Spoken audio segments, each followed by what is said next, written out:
Hi all, how are you? இன்னைக்கு challenge number 17, save before you spend. Yes, நம்ம வருமானத்தில் செலவு பண்ணுறதுக்கு முன்னாடி நம்ம சேமிக்க கற்றுக்கணும். முதல்ல சேமிக்கிறதுக்குன்னு உங்கள் பட்ஜெட்டில் ஒரு பகுதி ஒதுக்கி சேமிங்க. அதுக்கப்புறமா மிச்சம் இருக்கிற அமௌண்ட்டில் செலவு பண்ணுங்கள். ஓகே, இதெல்லாம் நான் எதுக்காக பண்ணணும் அப்படின்னா, உங்களை ஒரு ஃபினான்ஷியல் கண்ட்ரோலில் கொண்டு வரதுக்கு. வருமானம் வருது, செலவு பண்ணுறோம், மாத கடைசியில் என்ன பண்ணோன்றதே நமக்கு தெரிய மாட்டேங்குது.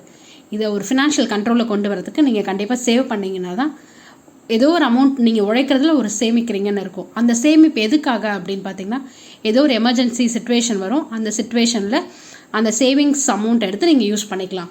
ஃபார் எக்ஸாம்பிள், இப்போ கொரோனா பீரியடில் நிறைய பேர் அந்த மாதிரி யூஸ் பண்ணவங்க இருக்காங்க.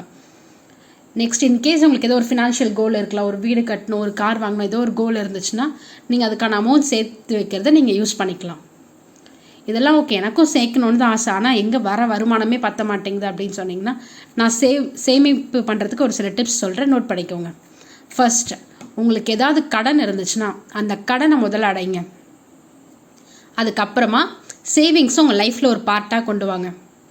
இதுக்கு நீங்கள் ஒரு மெத்தட் நான் சொல்கிறேன், 50-30-20 ரூல் அப்படின்னு ஒரு ஃபேமஸான மெத்தட் இருக்குது. 50% உங்களோட செலவுகளுக்கு, அன்றாட தேவைகளுக்கு வச்சுக்கோங்க.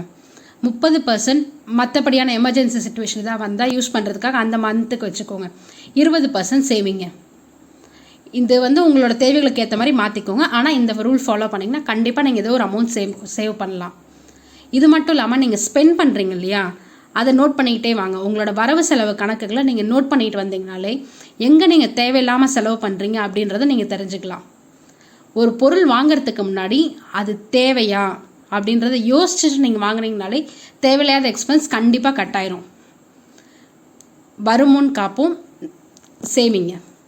Tata, bye bye.